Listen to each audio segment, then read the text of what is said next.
Amen. Dieu vous bénisse mes frères et sœurs. Nous voulons continuer à chanter pour la gloire de notre Dieu. Amen. Combien il est bon. Cantique numéro 23, page 5. Cantique 23. Combien il, le Seigneur, notre Dieu, est bon.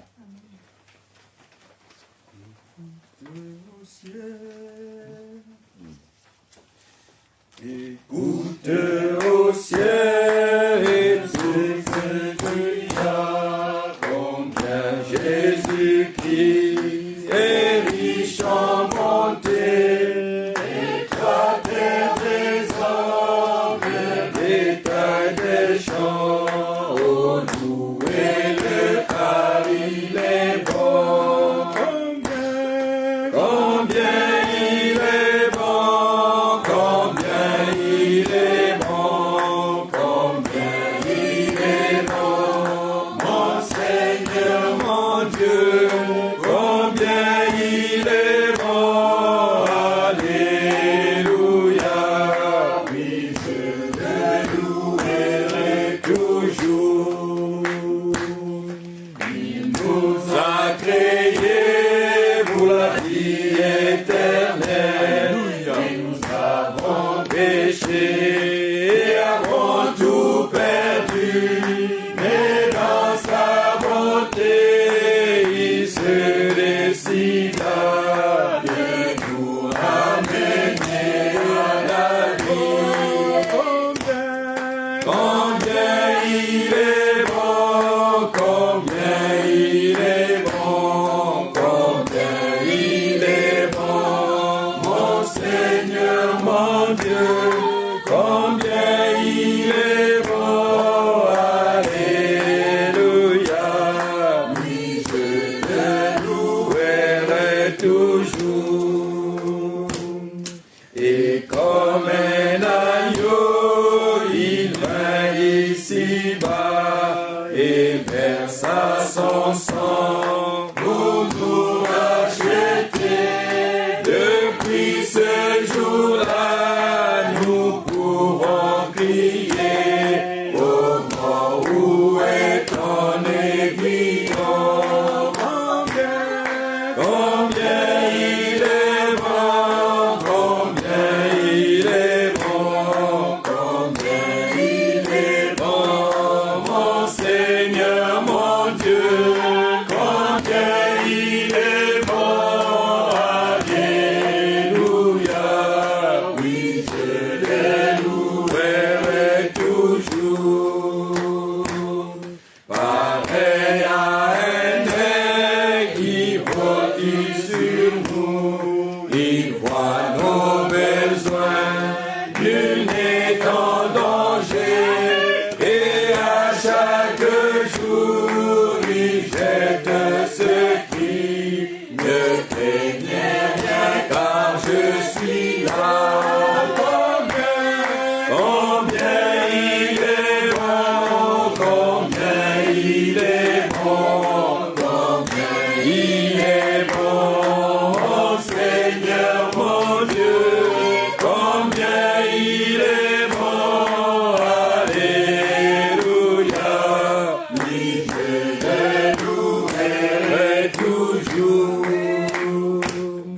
Et comme une poule entoure ses poussins, Jésus nous entoure et prend soin de nous. Amen. Nous donnera l'orage qui ne saura calmer. Wisdom, puissance, sécurité.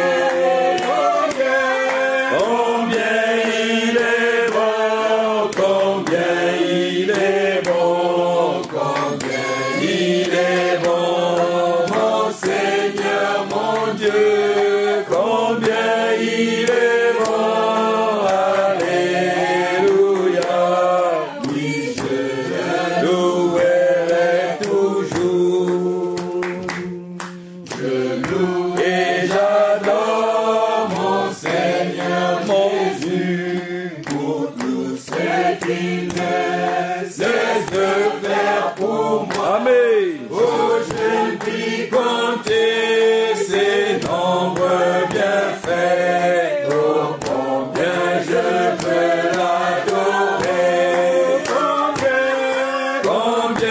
il est bon, combien il est bon, combien il est bon, mon Seigneur, mon Dieu, combien il est bon, alléluia, oui, je le louerai toujours, combien il est bon, combien il est bon, combien il est bon, mon Seigneur, mon Dieu, combien il est bon, alléluia, oui, je le louerai toujours. Amen. Lèvons-nous tous, bien-aimés frères et sœurs. Ouvrons nos Bibles dans le psaume 106. Nous allons lire cette parole et nous allons ensuite prier. Psaume 106. Louez l'Éternel, car il est bon. Car sa miséricorde dure à toujours. Qui dira les hauts faits de l'Éternel? Qui publiera toute sa louange? Heureux, bénis ceux qui observent la loi, la volonté révélée de Dieu, qui pratiquent la justice en tout temps. Amen. Amen. Louons le Seigneur, car sa bonté est vraie, sa miséricorde dure à toujours. Prions tous le Seigneur. Nous te louons ce soir. Toi, dont la bonté est une réalité pour nos âmes, nos esprits, nos corps. Toi, dont la miséricorde dure à toujours. Toi qui donnes à tous simplement et sans reproche. Loué soit ton nom, notre Dieu. Exalté sois-tu. Magnifié sois-tu, Père bien-aimé, par Jésus-Christ, notre Seigneur et Sauveur. Tu nous as gardés jusqu'à ce moment et tu as conduit nos pas jusqu'à cet endroit pour que nous élevions nos voix, que nous t'exprimions notre reconnaissance, que nous te louons pour ta bonté, pour ta miséricorde, pour ton amour à notre endroit. Bénis-nous, Seigneur, maintenant l'assemblée. Reçois la louange, l'adoration et l'honneur que nous t'apportons, car tu mérites cela. Donne-nous ta parole et ton esprit, et agis au milieu de nous, Seigneur, de façon spéciale. Fais quelque chose pour mon frère, fais quelque chose pour ma sœur, afin que nous aussi, à la sortie, nous puissions témoigner comme ceux qui allaient à Emmaüs, en disant notre cœur ne brûlait-il pas au moment où il nous parlait, nous ouvrait la parole. Fais-le pour chaque frère et chaque sœur, qu'aucun de nous ne sorte d'ici malade, qu'aucun de nous ne sorte d'ici perdu, qu'aucun de nous ne sorte d'ici toujours lié. Mais Seigneur, nous sommes venus à toi, vaincus, mais toi, tu es le vainqueur de Golgotha. Amen. Tu manifesteras cette victoire de Golgotha au milieu de ton peuple ce soir. Amen. Merci Seigneur pour tes bienfaits que tu nous as déjà accordés. Au nom de Jésus-Christ, nous te prions ainsi. Amen. Amen. Je vais vous assurer, mes chers frères et sœurs, nous chantons encore un cantique et nous entrons dans l'observation de la parole.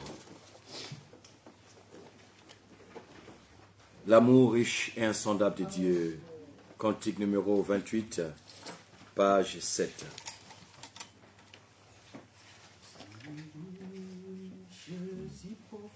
Oui.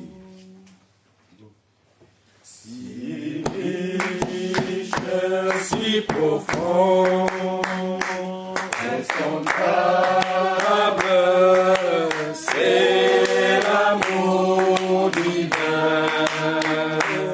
L'amour rédempteur. Pour moi, indigne sauvé par grâce. Pour moi, l'amour rédempteur.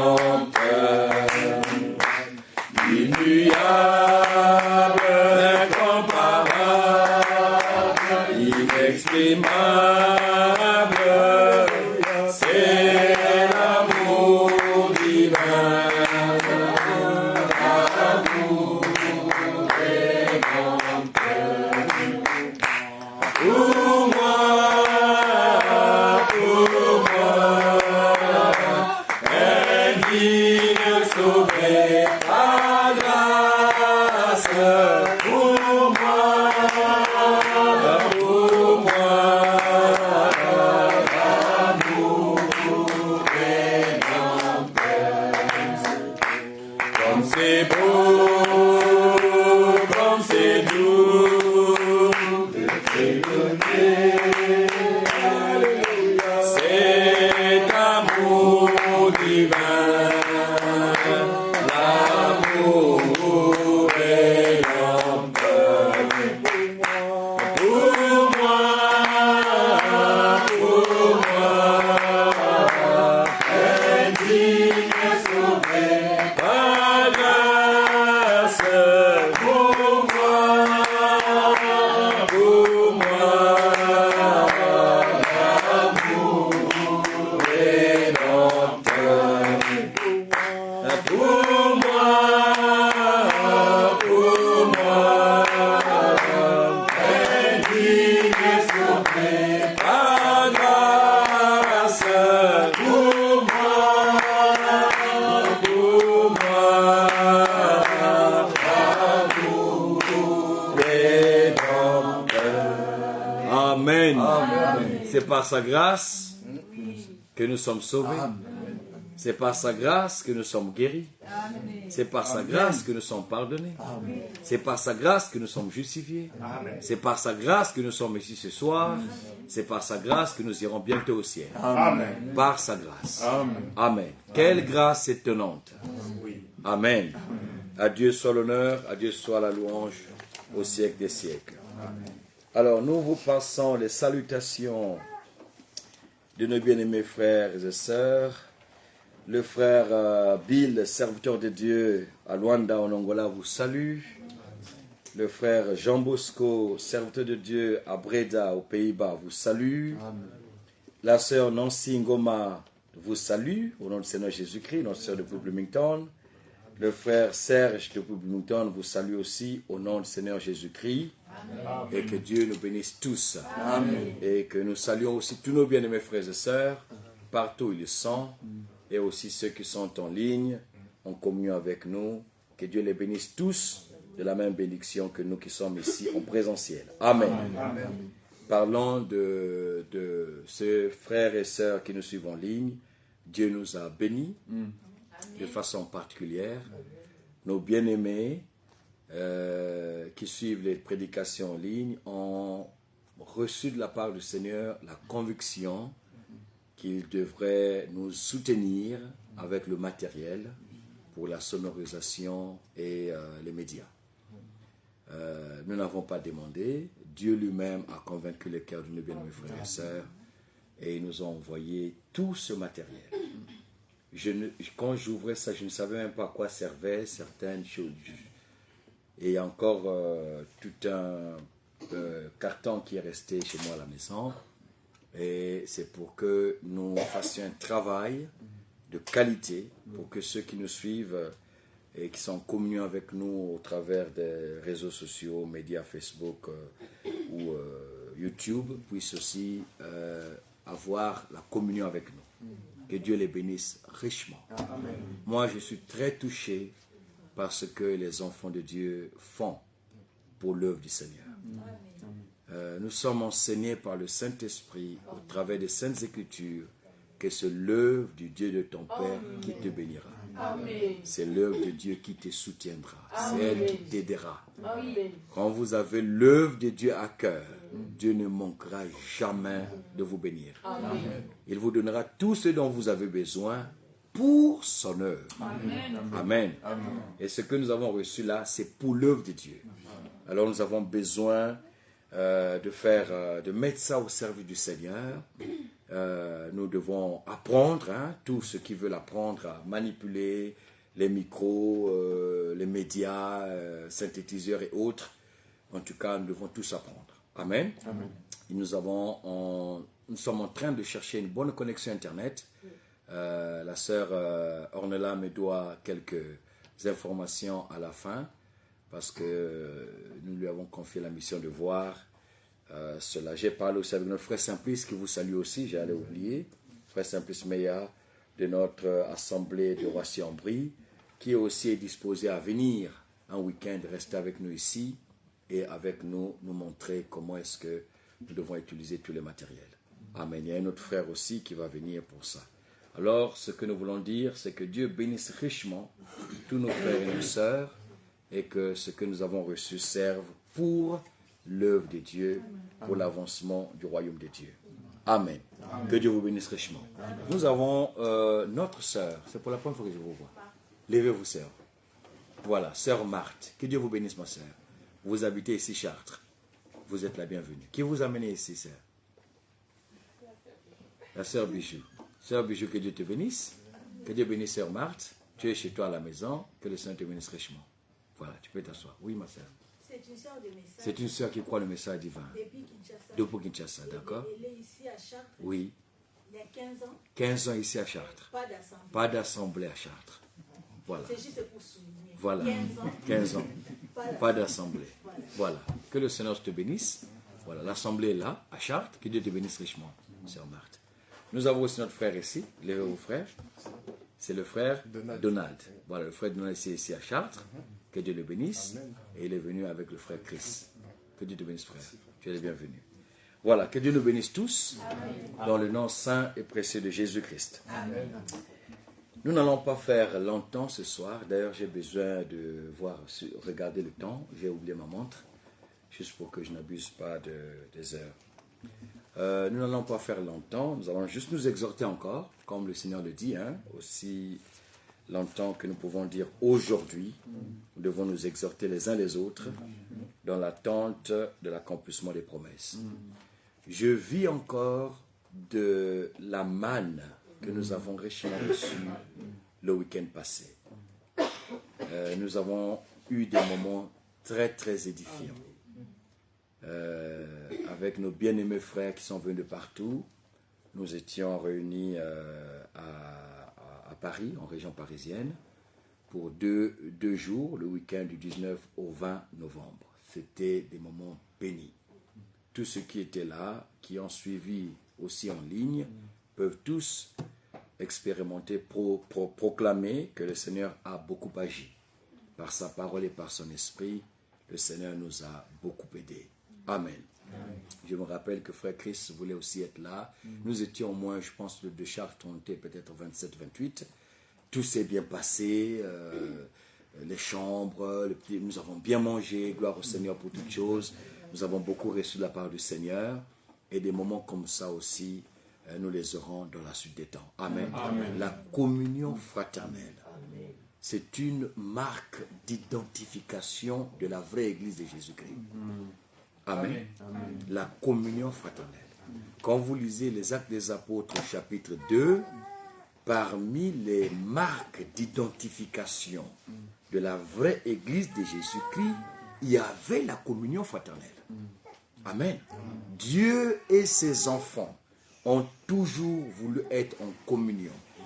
Ce sont des rassemblements bénis, ce sont des moments de réunion fraternelle bénis, et Dieu a fait la promesse que lorsque les frères et les sœurs sont ensemble unis, le Seigneur vient et les répand la bénédiction en abondance. Il donne la vie éternelle. Et vous pouvez vous-même constater que le Seigneur a richement béni. Je parlais avec mon frère Médard hier au téléphone. Il me disait, frère, c'était des moments extraordinaires. Une seule prédication et plusieurs serviteurs. Amen. Vous avez vous-même vu l'harmonie. Là où l'amour règne, là où il n'y a pas d'ambition charnelle, personnelle, mais que nous sommes tous soumis à la conduite de l'Esprit, le peuple reçoit au-delà. Amen. Tous les prédicateurs avaient du mal à arrêter. Vous comprenez? Et si nous avons arrêté, c'est parce que le temps était passé. C'est pas parce que la parole était finie. Parce que la parole ici ne finit pas. Elle est une source intarissable. Amen. Et Dieu soit loué pour cela. Et moi, depuis les week-ends là, je vis encore sous cette manne-là. Je ne fais que manger, digérer, et je me réjouis de ce que le Seigneur a fait. Que le Seigneur bénisse nos frères de Roissy-en-Brie qui avaient vraiment reçu du Seigneur cette initiative. Qu'il bénisse son serviteur, notre frère Adélard. Qu'il bénisse tous les serviteurs de Dieu qui étaient là. Et ceux aussi qui voulaient être là, mais qui n'ont pas pu, et qu'il bénisse tous les frères et toutes les sœurs. Le Seigneur nous donnera encore ces moments de communion fraternelle. Amen. Et je sais aussi qu'il y a des frères et sœurs qui se sont manifestés pour prendre le baptême dans l'eau, au nom du Seigneur Jésus-Christ. Demain, le Seigneur aidant, nous parlerons un tout petit peu de cela, montrant les Écritures concernant cette ordonnance. Le Seigneur Jésus-Christ a laissé à son Église que nous sommes 3 ordonnances. 3 ordonnances que l'Église doit pratiquer. Des actes matériels que l'Église croyante de la parole de Dieu doit pratiquer. Il y a l'ordonnance du baptême d'eau. Amen. Ceux qui croient doivent être baptisés dans l'eau au nom du Seigneur Jésus-Christ. Et il y a l'ordonnance du souper du Seigneur, qu'on appelle aussi la fraction du pain, qu'on appelle aussi la Sainte Seine, bien que le mot Sainte Seine n'est pas dans la Bible comme tel, mais quand nous parlons de la Sainte Seine, nous parlons en fait du mot souper du Seigneur. C'est ça qui est dans la Bible. Souper du Seigneur ou fraction du pain. Ça aussi, c'est une marque d'identification de la vraie Église de Jésus-Christ. Et la 3e ordonnance, c'est le lavage des pieds. Amen. Les vrais croyants et les vraies croyantes, depuis le commencement de la vraie Église, observent ces ordonnances que le Seigneur Jésus-Christ a laissées à son Église. Ils prennent le baptême dans l'eau. Amen. Au nom du Seigneur Jésus-Christ.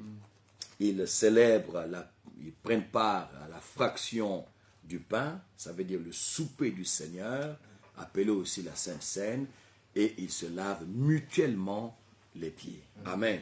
Je vais juste mettre quelques écritures là-dessus pour que nous sachions de quoi nous parlons, mais demain, le Seigneur permettra, nous reviendrons là-dessus. Regardez Actes des Apôtres au chapitre 2. C'est là que l'Église de Jésus-Christ a commencé. Et chaque assemblée locale aujourd'hui, partout sur toute la terre, veut être comme l'Église au commencement à la Pentecôte. Amen. Amen. Oui, c'est ça. C'est ça le modèle que le Seigneur nous a laissé. Il a montré à la Pentecôte, voici mon Église. Voici la parole prêchée dans mon Église. Voici comment les choses sont faites dans l'Église. Les fruits qui accompagnent les membres de cette Église. Les dons qui les accompagnent. Amen. Amen. Et Dieu lui-même a appelé son Église l'Église du Dieu vivant, la colonne et l'appui de la vérité. La Bible appelle aussi l'assemblée des premiers-nés. La Bible appelle aussi, comme la Bible dit, la Jérusalem céleste, la Jérusalem d'en haut. Et l'apôtre Paul va jusqu'à dire que c'est elle notre mère, la Jérusalem céleste. Amen. Et chaque assemblée locale aujourd'hui, peu importe là où elle est, que ce soit dans un village, que ce soit dans une ville, peu importe, la véritable assemblée locale aujourd'hui cherchera toujours à être comme la première au commencement. Parce qu'en fait, l'Église de Jésus-Christ, c'est l'ensemble de ces assemblées locales dans le monde entier qui forment l'Église de Jésus-Christ. Amen. Et regardez que lorsque vous êtes baptisé dans l'eau, vous êtes dans la communion visible dans l'assemblée locale où vous êtes. Amen. C'est le Seigneur qui vous ajoute lui-même à l'Église. Amen. Et l'Église, avec les yeux de la chair, on ne voit pas. C'est le corps invisible, mais réel. Amen. Un organisme vivant du Seigneur Jésus-Christ. Mais vous qui êtes de l'assemblée locale de Chartres, vous faites partie de ce grand corps qui est l'Église de Jésus-Christ et dont lui-même, le Seigneur Jésus-Christ, est le chef, la tête. C'est pourquoi nous ne sommes pas vos chefs. Amen. Nous ne sommes pas la tête de l'Église. Nous ne sommes pas le mari de l'Église. Amen. Ça, c'est un langage qui n'est pas biblique. Un prédicateur dit, non, c'est moi le mari de l'Église. Non, non. Le mari de l'Église, où la Bible dit l'époux de l'épouse, c'est Jésus-Christ. Et Jean a dit cela. Jean a dit l'ami de l'époux. Lui était l'ami de l'époux. Mais celui à qui appartient l'épouse, c'est l'époux. Amen. C'est tellement important de comprendre ça, parce que celui qui a reçu la révélation de l'épouse de Jésus-Christ se comportera respectueusement. Amen. Il ne donnera pas n'importe quoi à l'épouse d'autrui. C'est vrai. Amen. Amen. Un prédicateur qui a reçu la révélation que ses frères et ses sœurs sont l'épouse de Christ, il ne prendra pas sa propre sémence pour donner à l'épouse d'autrui. C'est vrai. En le faisant, il commettra adultère. Aucun adultère n'héritera le royaume des cieux. Amen. Il faut être pré-prédicateur à laisser tout pour respecter l'épouse d'autrui. Même à laisser sa chemise, comme Joseph l'a fait. Joseph, la femme de Potiphar, voulait de lui. Mais il dit, je suis israélite. Chez nous, on ne fait pas ça. On ne va pas avec la femme d'autrui. Je ne peux pas faire ça. Et dans cette lutte, il ne voulait pas. Il a laissé même sa chemise. Il s'est enfui torse nu. Amen. C'est une image aujourd'hui du prédicateur qui a reçu la révélation que ses frères et ses sœurs qui viennent dans la présence de Dieu sont l'église de Jésus-Christ, l'épouse de Jésus-Christ. À ce moment-là, il n'a pas le droit de dire n'importe quoi à ses frères et à ses sœurs. De donner n'importe quoi. Il doit être sûr que ce qu'il donne à ce peuple est la sémence de Jésus-Christ. Oui, amen. Et la sémence de Jésus-Christ, la sémence de Dieu, c'est la parole. Alors le prédicateur sera sûr que je dois donner seulement la parole de Dieu, la sémence de Dieu, pour que Dieu ait des enfants. Amen. Les enfants de Dieu sont nés de la sémence de Dieu, qui est la parole de Dieu. Alors le prédicateur a le souci de voir les enfants de Dieu. Alors qu'est-ce qu'il fait? Il doit prendre la sémence de Dieu pour que les enfants de Dieu soient là. La sémence de l'église catholique donnera les catholiques. La sémence de l'église pentecôtiste donnera les pentecôtistes. Mais la sémence de Dieu donnera les enfants de Dieu. Amen. Alors on pourra dire à tous ceux qui croient en son nom, elle, la parole, a donné le pouvoir de devenir enfants de Dieu, lesquels sont nés ni de la chair, ni du sang, ni de la volonté de l'homme, mais ils sont nés de Dieu. Et ils appellent Dieu leur Père. Parce qu'ils ont reçu la sémence de Dieu. Et Dieu les appelle mes fils et mes filles. Amen. Alors regardez dans Actes des Apôtres au chapitre 2.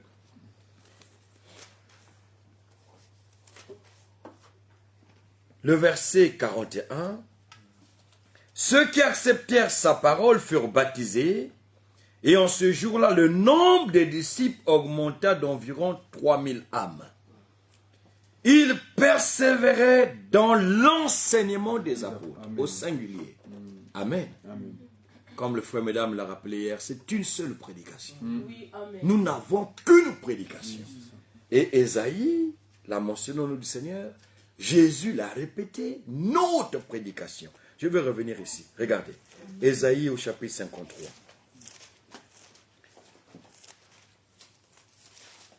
Ésaïe au chapitre 53, verset 1. Qui a cru à ce qui nous était annoncé? Qui a reconnu le bras du Seigneur, de l'Éternel? Amen. À celui qui a cru à ce qui nous était annoncé, le bras puissant du Seigneur sera toujours manifesté. Amen. Car celui qui croit, il verra la gloire de Dieu. Et Isaïe pose la question, mais qui a cru à ce qui nous était annoncé? Ceux qui ont cru verront que le Seigneur est tout puissant. Amen. Dans leur vie, que ce soit physique, matériel, spirituel, le tout-puissant sera manifesté auprès de celui qui a cru à ce qui nous était annoncé. Et ce qui nous était annoncé, c'est quoi? C'est la prédication. Regardez le Seigneur, Jean chapitre 12. Le Seigneur Jésus va prendre cette parole comme nous l'avons prise ce soir dans sa présence, et il va dire ceci. Est-ce que vous avez compris l'image que le Seigneur a montrée pour Joseph? Qui était prêt à tout abandonner, mais à ne pas aller avec la femme d'autrui. Cela est vrai dans le naturel, mais aussi vrai dans le spirituel. Un prédicateur n'a pas le droit de prendre ses propres pensées, ses propres traditions, ses propres philosophies et donner à l'épouse de Christ. Il n'a aucun droit. Il doit se rassurer que ce qu'il donne au peuple est la parole de Dieu, la sémence, pour qu'il ait des enfants de Dieu. Alors vous comprenez que on ne peut pas à l'église être des fanatiques d'un prédicateur. Amen. On ne peut pas se laisser lier à un prédicateur. Et un prédicateur ne liera jamais, un vrai, ne liera jamais les gens à lui. Il les liera à Jésus-Christ. Et comment le fera-t-il? En leur annonçant la parole de Dieu seulement. Et la parole de Dieu amènera ses frères et ses sœurs croyants à la réalité avec Jésus-Christ. À recevoir de tout leur cœur Jésus-Christ comme étant le Seigneur et le Sauveur. Amen. Dans Jean chapitre 12, le Seigneur Jésus-Christ va prendre cette parole que nous avons lue dans Ésaïe 53 et il va dire au verset 37 déjà, la parole dit, malgré tant de miracles qu'il avait fait en leur présence, ils ne croyaient pas en lui. Afin que s'accomplisse la parole qu'Ésaïe le prophète a prononcée. Seigneur, qui a cru à notre prédication et à qui le bras du Seigneur a-t-il été révélé? Amen.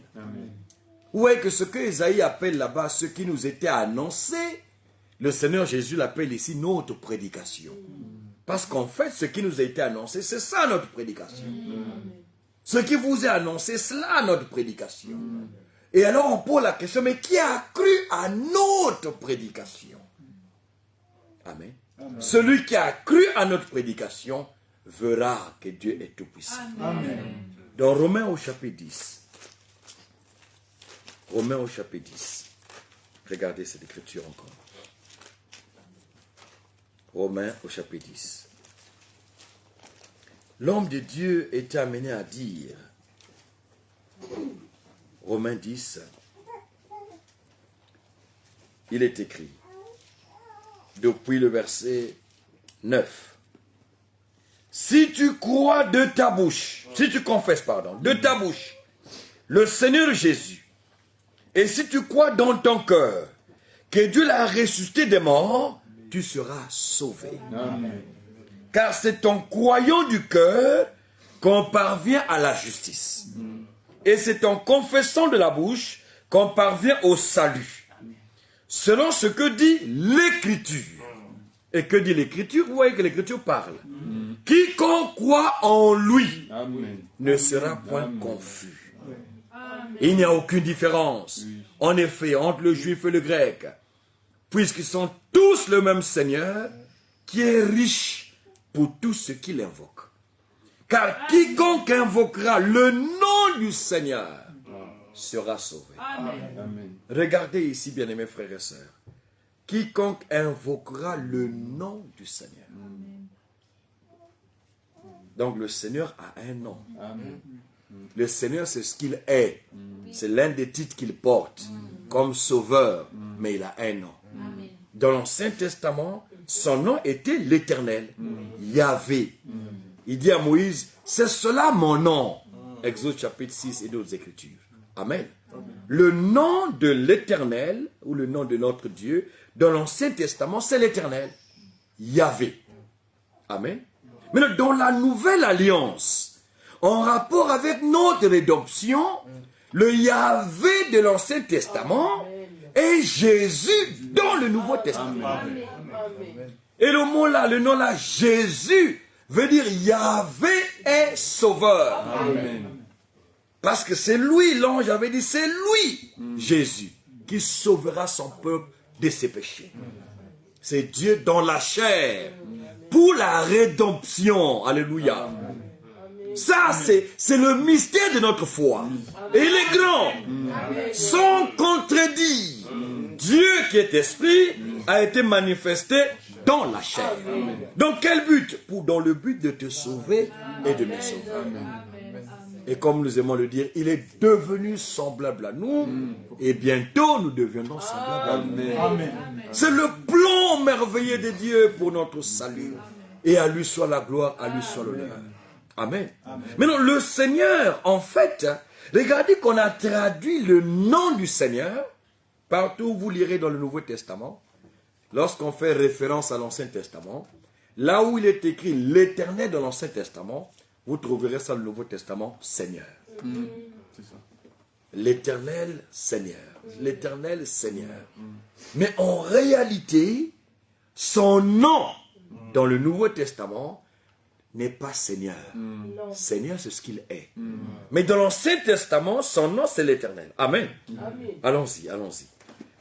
Exode, chapitre 6. Et nous allons montrer les ordonnances et nous allons avancer. Exode au chapitre 6. Alors, je dois mettre mon stylo ici pour m'y référer. Voilà, ici un peu fermé, ici un peu fermé. Voilà. Exode au chapitre 6. L'Éternel dit à Moïse, je suis au premier verset. L'Éternel dit à Moïse.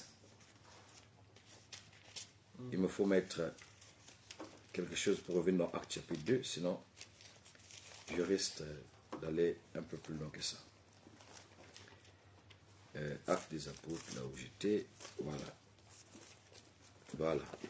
Dans Exode chapitre 6, verset 1, l'Éternel dit à Moïse, tu verras maintenant ce que je ferai à Pharaon. Une main puissante le forcera à les laisser aller. Une main puissante le forcera à les chasser de son pays. Dieu parla encore à Moïse et lui dit, je suis l'Éternel. Je suis Yahvé. Ou Yahweh, Yahvé. Amen. Amen. C'est Dieu qui parle à Moïse et lui dit, je suis l'Éternel. Je suis apparu à Abraham, à Isaac et à Jacob comme le Dieu Tout-Puissant. Et ça, c'est El Shaddai en hébreu. Le Dieu Tout-Puissant. Le même Dieu dit, je suis l'Éternel. Le même Dieu dit, je suis apparu à Abraham, à Isaac et à Jacob comme le Dieu Tout-Puissant. Mais sous mon nom, l'Éternel, je n'ai pas été reconnu par eux. Amen. Amen. Regardez. Sous mon nom, l'Éternel, je n'ai pas été reconnu par eux. C'est le même qui parle. Hein? Le même Éternel a parlé à Moïse. Et le même Éternel dit, Dieu lui parla en disant, je suis l'Éternel. Et Dieu dit, je suis apparu à Abraham, Isaac et à Jacob comme le Dieu Tout-Puissant. El Shaddai. Amen. Mais sous mon nom, l'Éternel, Yahvé, je n'avais pas été reconnu par eux. Maintenant, pourquoi il se présente ici à Moïse comme Yahvé? Parce qu'il parle ensuite de l'alliance. Regardez le verset 4. J'ai aussi établi mon alliance avec eux pour leur donner le pays de Canaan, le pays de leur pèlerinage, dans lequel ils ont séjourné. Et tout ce qui va suivre, il va parler de l'alliance. Le nom de l'alliance dans l'Ancien Testament, c'est Yahvé. Amen. Amen. Et ce Yahvé-là, l'Éternel, c'est lui qui est Dieu. Regardez Psaume 83. Psaume 83. Que Dieu nous donne la révélation de ce qu'il est. Qu'il soit pour toi le même Dieu de la Bible. Amen. Psaume 83, verset 19, regardez. Qu'il sache que toi seul, dont le nom est l'Éternel. Amen. Tu es le Très-Haut sur toute la terre. Que tous les frères et les sœurs sachent ça. Amen. Qu'il sache que toi seul, dont le nom est l'Éternel. Vous voyez son nom? Ésaïe 42. Verset 8. Ésaïe au chapitre 42, verset 8. Ésaïe au chapitre 42. Le verset 8. La Bible déclare, Je suis l'Éternel, c'est là mon nom. Avez-vous vu ça? Est-ce que vous avez vu avec moi? Qu'il se présente à vous et à moi. Il dit au verset 40, verset 8 d'Ésaïe 42, je suis l'Éternel, c'est là mon nom.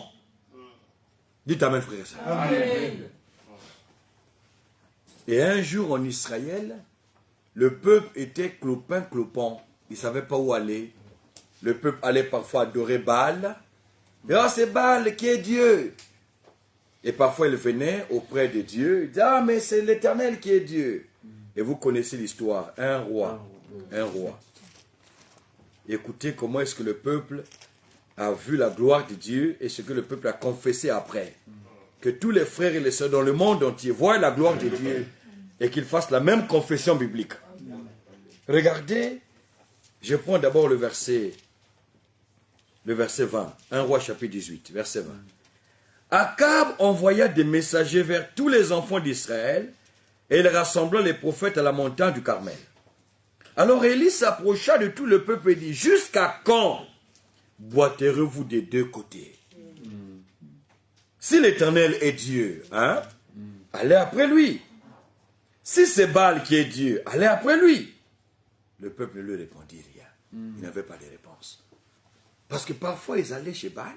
Ils disaient c'est Baal qui est Dieu. Parfois ils allaient chez l'Éternel, mais c'est l'Éternel qui est Dieu. Cette position-là, Dieu n'aime pas ça.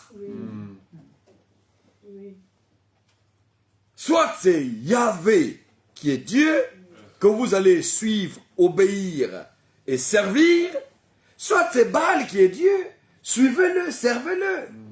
Vous ne pouvez pas les suivre les deux au même moment. L'un est faux, l'autre est vrai. Alors que Dieu vous donne la révélation de qui est vrai pour que vous suivez le véritable. Amen. Regardez que Élie, le Tishbite, est venu trouver le peuple dans cette position-là, où c'était clopin-clopant. Un jour ici, un autre jour de l'autre côté. Mais dans notre génération aussi, Élie de notre temps est venu trouver le peuple dans la même position. C'est pourquoi l'âge de l'église, Dieu voulant, on parlera de ça demain.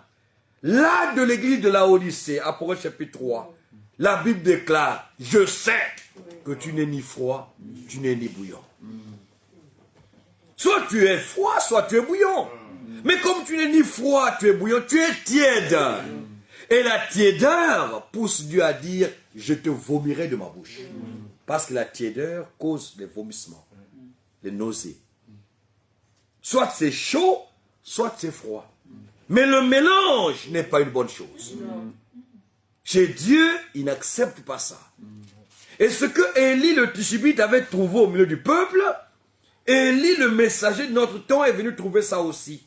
Parfois on dit c'est Dieu qui a révélé la parole, parfois on va chez le monde, parfois on va chez les dénominations. Non, que Dieu nous donne la révélation pour savoir où est-ce que nous nous tenons. Amen. Et être prêt à accepter moquerie, critique, même la mort. Amen. Au nom du Seigneur Amen. Jésus Amen. qui nous a révélé sa vérité, sa parole. Amen. Alors Élie les appelle tous à faire un choix. Et le Seigneur manifeste sa puissance en disant, en répondant à Élie, à la prière d'Élie, verset 37, de 1 Roi chapitre 18, « Réponds-moi, Éternel, réponds-moi, afin que ce peuple reconnaisse que c'est toi, Éternel, qui est Dieu. » C'était ça le problème. Le problème était de savoir qui est Dieu finalement. Est-ce que c'est Baal qui est Dieu ou est-ce que c'est l'Éternel qui est Dieu? Élie dit que l'Éternel, que celui qui est Dieu entre l'Éternel et entre le Baal, qu'il réponde par le feu. Et vous connaissez l'histoire. Les serviteurs prophètes de Baal ont crié, ont invoqué Baal. La Bible dit qu'il n'y a eu aucun signe d'attention. Il n'y a eu aucune réaction. Parce que Baal, en fait, était une statue que eux-mêmes avaient faite, à qui ils avaient donné les yeux, mais les yeux ne voyaient pas. À qui ils avaient donné les oreilles n'entendaient pas. Amen. Mais Dieu n'a pas été créé par l'homme. C'est l'homme qui a été créé par Dieu. Et notre Dieu a des yeux et il voit. Il a des oreilles, il entend. Il a un cœur et il est compatissant. Il dit à Moïse, j'ai vu la souffrance de mon peuple qui est en Égypte. J'ai entendu les cris que nous font pousser mes oppresseurs, ses oppresseurs. Je suis descendu pour le délivrer. C'est le Dieu à qui nous avons affaire. Et le même Dieu de l'Ancien Testament est le même Dieu dans le Nouveau Testament. Et dans le Nouveau Testament, il nous dit, l'apôtre Paul dit, nous avons un souverain sacrificateur qui peut être touché par nos afflictions. Alléluia. Amen. Il était dans un corps semblable au nôtre. Il connaît de quoi nous sommes faits. Amen. Alors l'apôtre Paul dit, approchez-vous de lui. Amen. Pour trouver secours dans vos besoins. Amen. Il sait de quoi vous êtes fait. Il connaît quand le corps est malade. Mais il est médecin avant que vous ne tombiez malade. Amen. Il connaît que vous pouvez tomber dans le péché. Mais il est celui qui pardonne avant même que le péché n'arrive. Amen. Il est tout cela à la fois. Avant la maladie, le guérisseur existait déjà. Amen. Et il est capable de vous guérir. Et en réalité, il vous a déjà guéri. Amen. À Golgotha. Amen. Qui a cru à notre prédication. Celui-là verra la gloire de Dieu. Amen. Alors il dit au verset 37, réponds-moi éternel, réponds-moi afin que ce peuple reconnaisse que c'est toi éternel qui es Dieu et que c'est toi qui ramènes leur cœur. Et le feu tomba, le feu de l'éternel tomba. Et il consuma l'holocauste, le bois, les pierres et la terre. Et il absorba l'eau qui était dans le fossé. Quand tout le peuple vit cela, ils tombèrent sur leur visage. Dans la présence de Dieu, on ne tombe pas à la renverse. Comme vous voyez, surtout les télé-évangélistes, comme on les appelle là, ils font des histoires et les gens tombent à la renverse. Ah, la puissance de Dieu m'a frappé. Ils tombent. Certains même préparent déjà. Ils se préparent, ils savent que tu vas tomber. Donc, ils savent que tu vas tomber. Mais dans la présence de Dieu, quand Dieu se manifeste, on tombe face contre terre. Pour dire, il n'y a pas de Dieu sans toi. Amen. Et ici, ils tombèrent sur leur visage et dirent, c'est l'Éternel qui est Dieu. Ah. C'est l'Éternel qui est Dieu. Amen. Et ce Dieu-là se présente, il dit, l'Éternel, nous avons lu ça, revenons, dans Psaume, que nous avons lu, regardez, c'est lui qui se présente. Je crois que c'est le Psaume 83 que nous avons lu. 83, verset 19. Qu'il sache, amen, comme cela à la montagne de Carmel, Israël avait connu, Dieu veut aussi que toi et moi, aujourd'hui, eh bien que nous sachions que lui seul, qu'il sache que toi seul, dont le nom est l'Éternel, tu es le très haut sur toute la terre. Amen. Et dans Ésaïe 42, il s'est lui-même présenté à nous. Et nous voulons l'accepter comme lui se présente à nous. Et non pas comme les hommes nous le présentent. Il se présente à nous dans Ésaïe chapitre 42. Et il dit au verset 8, « Je suis l'Éternel, c'est là mon nom. » Amen. Amen. Donc dans l'ancienne alliance, ce que nous recevons ici, c'est que son nom était l'Éternel. Et dans Malachie, regardez, dans Malachie, il s'est présenté aussi. Malachie au chapitre 2.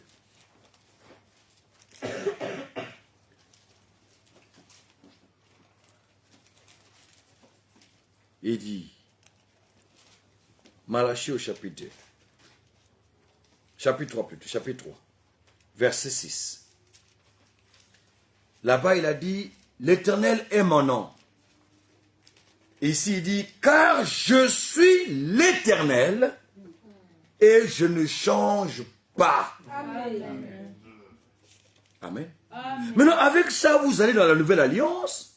Vous voyez que dans la Nouvelle Alliance aussi, on nous présente un être qui ne change pas. Comme Dieu a dit dans l'Ancien Testament et d'autres écritures peuvent être lues.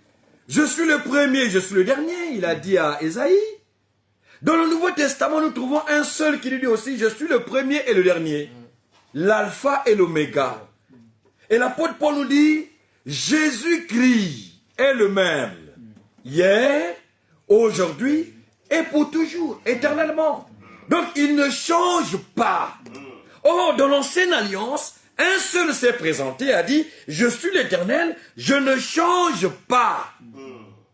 Et celui qui est l'Éternel dans l'Ancien Testament, il est aussi éternel dans le Nouveau Testament. Maintenant, son nom, l'Éternel dans l'Ancien Testament, n'a pas été traduit comme tel dans le Nouveau Testament. Dans le Nouveau Testament, à la place de l'Éternel, on a mis Seigneur. Or, Seigneur, c'est ce qu'il est. Mais lui-même a dit dans l'Ancien Testament, mon nom est l'Éternel. Son nom de la nouvelle alliance, c'est Jésus. Et Jésus veut dire, Yahvé est sauveur. Parce que Matthieu, l'ange, avait dit, Amen, que nous comprenions cela par la grâce du Seigneur et que nous avancions. Regardez. Dans Matthieu, chapitre 1, verset 21, l'ange dit à Joseph, elle, Marie, enfantera un fils, verset 21, et tu lui donneras le nom de Jésus. En hébreu, Yahshua. Parce que l'ange ici parle à un juif. Yahshua. Et Yahshua, dans Yahshua, il y a Yahvé. Amen.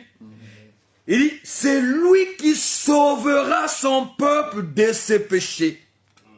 Yahvé, le sauveur. C'est ça le nom de Jésus. Alors, quand nous rentrons dans Romains au chapitre 10, par la grâce de Dieu, nous pouvons mieux comprendre maintenant ce que l'apôtre Paul disait, et nous dit toujours, au nom du Seigneur, verset 13, quiconque invoquera. Rappelez-vous que la Bible a dit, il est riche pour tous ceux qui l'invoquent. Pour les Grecs comme pour les Juifs, pour les Congolais comme pour les Français, pour les Américains comme pour les Anglais, pour tous ceux qui l'invoquent. Notre Seigneur est riche. Amen. Amen. Amen. Il n'y a pas un besoin auquel il ne peut pas pourvoir. Peu importe le besoin, le Seigneur est plus que capable de vous accorder cela. Amen. Amen. Il est riche pour tous ceux qui l'invoquent.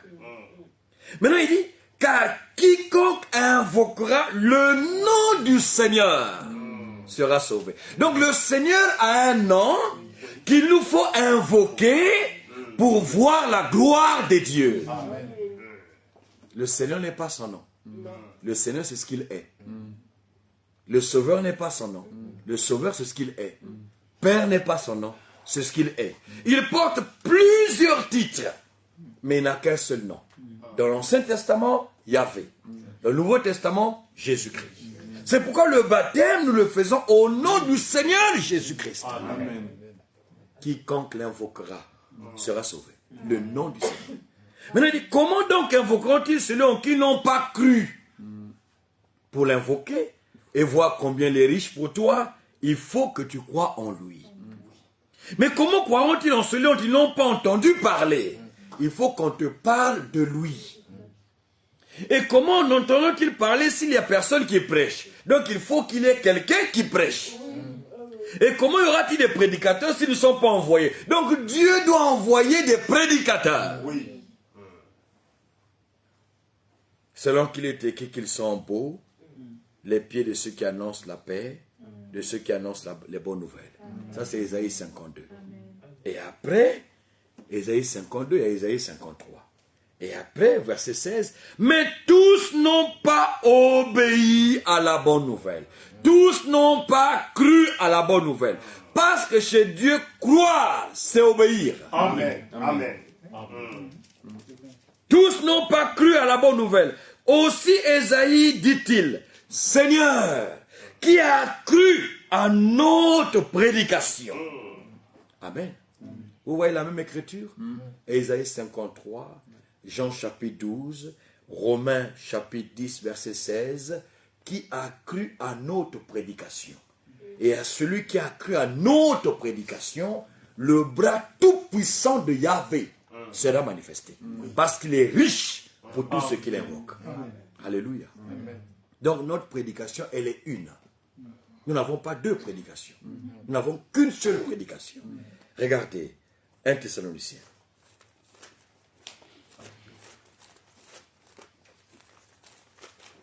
Dans 1 Thessaloniciens, au chapitre 2, le verset 3. Car notre prédication, vous l'avez vu? Est-ce que vous voyez ça, frère et sœur? Notre prédication, c'est la nôtre. La prédication de Paul, de Jérémie, d'Ésaïe, de William Branham, la prédication de Val Frank, la prédication de frère Timothée, de tous les frères prédicateurs envoyés par Dieu, elle est une. Notre prédication. Alléluia. Et alors, qui a cru à notre prédication? On peut vous demander ce soir, est-ce que vous avez cru à notre prédication? Si vous avez cru à notre prédication, alors le bras de Yahvé vous est manifesté. Alors vous connaissez qui est Dieu. Alors vous êtes baptisé conforme à la parole. Alors vous vous êtes laissé préparer par le Seigneur pour prendre place, pour prendre part à ses promesses. Notre prédication ne repose ni sur l'erreur, ni sur des motifs impurs, ni sur la faute. Notre prédication. Amen. Et c'est notre prédication-là, l'apôtre Paul dit ici, qui nous a été restaurée par le message biblique du temps de la fin. Celui qui entend le message biblique du temps de la fin, entend la même prédication que Paul a donnée, que Pierre a donnée. Amen. C'est tellement important, parce qu'écouter la même prédication, c'est recevoir la même foi. Amen. C'est vrai. Quand la Bible dit la foi a été transmise au sein une fois pour toutes, mais la foi vient comment? Romains 16 que nous avons lu. Romains 16 que nous avons lu. Romains 10, pardon. Verset 16 que nous avons lu et le verset 17 qui suit. Regardez comment vient la foi. Amen. Romains 10. Au verset 16, nous avons lu, mais tous n'ont pas obéi à la bonne nouvelle. Aussi Ésaïe dit-il, Seigneur qui a cru à notre prédication. Ainsi, la foi vient de ce qu'on entend. Et ce qu'on entend vient de la parole de Christ. Vient de la prédication. Il faut qu'il y ait quelqu'un qui prêche pour que vous ayez la foi. Maintenant, celui qui prêche là doit prêcher notre prédication. Ça veut dire quoi? Il doit dire les mêmes choses que Paul, Pierre, Jean et Jacques disaient pour que vous et moi nous ayons la même foi que Pierre, Paul, Jacques avaient. C'est seulement si nous avons la même foi que eux que nous hériterons les mêmes promesses. Amen. Amen.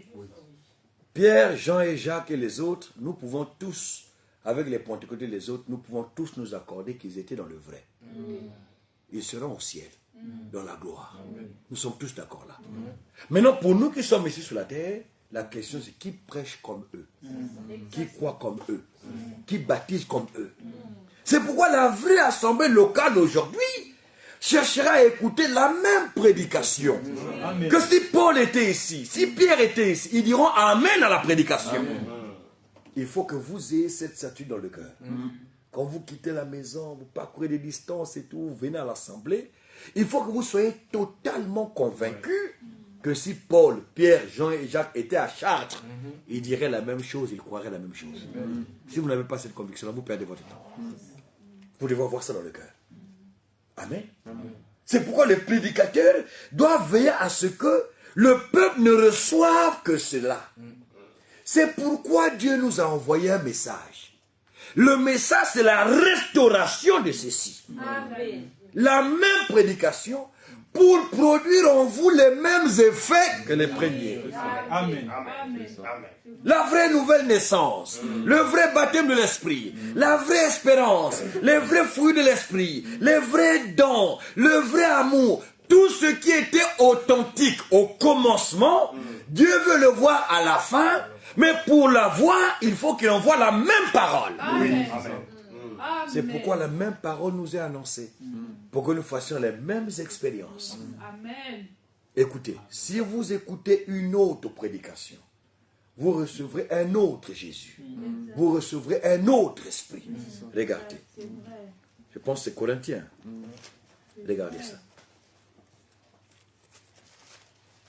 2 Corinthiens, chapitre 11. Depuis le verset 1. 2 Corinthiens 11, depuis le verset 1. Oh, si vous pouviez supporter de ma part un peu de folie. Mais oui, supportez-moi. Car je suis jaloux de vous, d'une jalousie de Dieu. Parce que je vous, au pluriel, je vous ai fiancé à un seul époux. Et c'est qui l'époux? Ah, frères et sœurs, c'est qui l'époux? Jésus-Christ. Vous ne devez pas hésiter sur ça. Ça doit être automatique. L'époux, c'est Jésus-Christ. Mais l'apôtre Paul dit, je vous ai fiancé. Donc, vous voyez que l'épouse de Christ est composée de plusieurs membres, mais l'époux est un. Et plusieurs membres, vous tous, mes frères et sœurs et les autres partout, nous formons une seule épouse pour Jésus-Christ, l'unique époux. Oui. Donc, vous voyez les histoires de polygamie là, il faut mettre à côté. Vous ne pouvez pas prendre cette écriture là pour parler de la polygamie. Vous ne pouvez pas justifier ce désir d'avoir plusieurs femmes en lisant ça. Ouais, vous et plus un seul époux, mais plusieurs. Mais oui, mais plusieurs là ne font qu'une seule épouse. Il faut comprendre. Et ça aussi, c'est Dieu qui doit vous révéler cela. Pour vous présenter à Christ comme une vierge pure. Toutefois, de même que le serpent séduisit Ève par sa ruse, je crains que vos pensées ne se corrompent et ne se détournent de la simplicité à l'égard de Christ. Car si quelqu'un vient, donc il peut venir. Amen. Même ici à Charles, dans l'assemblée ici, nous allons recevoir des frères. Mais le peuple a son tamis. Amen. Le peuple est tamisé. Une assemblée locale qui est bien enseignée, même si quelqu'un vient ici, il prêche, nous tamisons. Ce qui est blé reste. Ce qui est paille tombe. Ça, nous disons Amen. Là, nous ne disons pas Amen. Même si il prie si un mort ressuscite, nous disons gloire à Dieu pour le mort ressuscité. S'il monte après, il dit Marie est montée au ciel. Nous disons non, frère. Malgré le miracle là, non. Ça, c'est Dieu qui nous éprouve pour voir si nous sommes totalement attachés à lui. Vous savez, il y a deux critères fondamentaux dans la Bible pour reconnaître les faux prophètes. La Bible dit dans le Deutéronome chapitre 15, il vient quelqu'un, il annonce des choses qui ne sont pas vraies. Vous l'écartez. Il est déjà faux. Parce qu'un homme envoyé de dira les paroles de Dieu. Dans le Deutéronome 18, il y a un autre critère. Il vient, il fait des miracles, il fait des choses. Il annonce même une prophétie qui s'accomplit. Après, vous dites, frère, parle-nous. S'il commence à dire ce qui n'est pas biblique, même si la prophétie a été accomplie, même si les démons ont été chassés, même si les miracles ont été faits, nous le regardons droit dans les yeux, avec amour et respect, mais au nom du Seigneur, nous disons, tu es un faux prophète. Ah, mais frère, mais je vous ai annoncé une prophétie qui s'est accomplie, non, frère. J'ai prié, la personne est guérie. Oui, mais tu es un faux prophète. Matthieu 7, verset 21. Plusieurs me diront ces jours-là, Seigneur, Seigneur, n'avons-nous pas fait des miracles en ton nom? N'avons-nous pas chassé des démons en ton nom? N'avons-nous pas parlé en langue en ton nom? Moi, le Seigneur, dit Jésus, je leur dirai ouvertement, éloignez-vous de moi, je ne vous ai jamais connu. Ils n'ont pas compris que tout celui qui invoque le nom de Jésus-Christ dans la foi peut voir le miracle. Amen. Mais ça ne veut pas dire qu'il est dans le vrai. Ah, c'est là que les pentecôtistes sont tombés. Là où les pentecôtistes ont failli, c'est ça. Ils ont pris l'onction, ils ont couru avec. Les malades sont guéris, les aveugles voient. Ah, donc Dieu est avec nous. Non, Dieu est avec vous quand vous avez sa parole. Amen. Parce que Dieu est sa propre parole. Et quand vous avez la parole, ne vous inquiétez pas, les miracles vous suivront. Vous ne suivrez pas les miracles. Les miracles vont vous suivre. Ça veut dire quoi? Ils vont accompagner la parole. Amen. Amen. L'onction qu'ils ont reçue, c'est la vraie onction du Saint-Esprit qui fait les miracles. C'est là les faux oints. Ils sont oints, véritablement, mais ils sont faux par rapport à leur enseignement. Et ils ne recevront pas la grâce des Seigneurs pour le ciel. je leur dirai ouvertement, éloignez-vous de moi. Je ne vous ai jamais... Ça fait très mal. Si le Seigneur dit, je ne vous connais plus. Bon, on allait comprendre qu'il nous connaissait avant, mais après. Mais il dit, je ne vous ai jamais connu. Donc même lorsque vous faisiez les miracles, je ne vous connaissais pas. Mais les malades étaient guéris. Oui, c'est la puissance de mon nom qui les a guéris. C'est pas vous. Amen. Gloire soit rendue au Seigneur. Amen. Car si quelqu'un vient vous prêcher un autre Jésus, vous voyez que c'est possible. Qu'on vous présente un autre Jésus que celui que nous vous avons prêché. Ou si vous recevez un autre esprit que celui que vous avez reçu. Ou un autre évangile que celui que vous avez embrassé. Vous le supportez fort bien. C'est étonnant. L'apôtre Paul s'étonne, il dit c'est étonnant. Comment supportez-vous quelqu'un qui vous donne un autre évangile, qui vous présente un autre Jésus, et par conséquent vous recevez un autre esprit? Comment pouvez-vous supporter cela? Alors que lui, l'apôtre Paul avait déjà dit, on va dire dans les Galates, si quelqu'un vient annoncer un autre évangile, il est sous la malédiction. Même si c'est un ange. Écoutez la gravité de la déclaration. L'apôtre Paul dit, même si c'est un ange qui quitte le ciel, il vient. Il vous dit autre chose que ce que les apôtres vous ont annoncé au nom du Seigneur Jésus-Christ. C'est un ange maudit. Ne l'écoutez pas. Si c'est un prédicateur qui reste sur le banc, qui ne prêche plus, c'est ça la malédiction. Parce qu'il vient d'attaquer l'œuvre du Seigneur en annonçant les paroles qui ne sont pas conformes à ce qui avait déjà été annoncé. En d'autres termes, bien-aimés frères et sœurs, si Jésus appelle un frère aujourd'hui dans le ministère pour la prédication, le frère là ne pourra pas venir dire autre chose que les premiers que Jésus avait appelés au ministère avaient dit. Tu ne peux pas aujourd'hui, frère, je connais plus que Paul, je contredis Paul. C'est faux. Tu es dans l'erreur. Et c'est l'esprit d'orgueil qui t'anime comme ça. Un prédicateur aujourd'hui se souciera de prêcher comme les autres. C'est pourquoi nous croyons ce message biblique du salut. Branham a fait une expérience, il dit, j'ai prêché comme Paul. Amen. Sur tous les points, j'ai donné la parole comme Paul avait donné. C'est ça la même prédication. Et le message biblique du temps de la fin nous a restauré cela. Amen. En vue de l'enlèvement. Paul, Pierre, Jean-Jacques seront dans l'enlèvement. Amen. Ils monteront. Nous serons avec eux dans la gloire. Vous pensez que si sur la terre ici, vous ne vous étiez pas accordé avec eux sur la parole, c'est là-dessus que vous allez le faire. Là-bas, il n'y aura plus de Matthieu 18. C'est fini. Oh non, frère Paul, viens ici, j'ai quelque chose contre toi sur le sujet de la femme qui doit prêcher ou pas. Moi, j'ai toujours pensé que la femme devait prêcher. Toi, tu disais que la femme ne devait pas prêcher. Paul, il faut qu'on parle. Il n'y en aura pas ici aussi. Il n'y en aura pas. C'est ici qu'il faut régler ça. Et nous te disons, frère, ce que Paul a dit là, lui-même dit, c'est un commandement du Seigneur. Si quelqu'un veut l'ignorer, c'est que lui-même est ignoré de Dieu. Amen. Il nous faut revenir. C'est ça la restauration. Revenir à ce qui était posé là, le jour de la Pentecôte, dans l'église du Seigneur Jésus-Christ. Et Dieu soit loué.